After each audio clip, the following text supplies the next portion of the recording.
This is the age verification video that's going to explain how to use door mode. That's also known as the mode where you can scan people as they enter the premises. Scan at the door mode is another way to look at it. This is available on Tier 3 and higher. And the way you use door mode is you tap View, Door Mode on the age verification app. Now what that does is that's going to start up a little scanning window right here that just allows you to scan IDs one after another, okay? Or you can hand input them, okay? But so the basic idea here is that you just scan an ID. Now remember, when you scan an ID, you want to hide the code that's on the edges of the driver's license.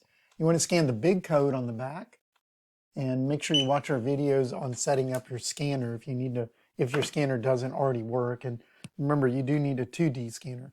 There you go. See, the birthday just came in, and you can just tap next. Right here, the next button, and it'll just let you choose the next item that you want to scan. In this case, I'm going to put in the birthday manually, and it's going to tell you the age. That's pretty much all it's doing for you, right? So let's try another one, and let's say it's somebody that's expired, right? It's going to tell you their age. They're under the age of 21. Okay. So basically, door mode is, and then you can tap exit if you need to exit the door mode.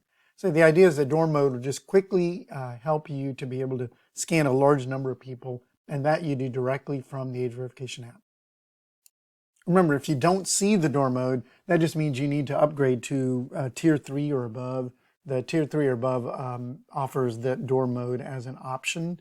And also, if you need further help, just email us, help@appheaven.us. That's HELP at appheaven, APPHEAVEN.us. Thanks.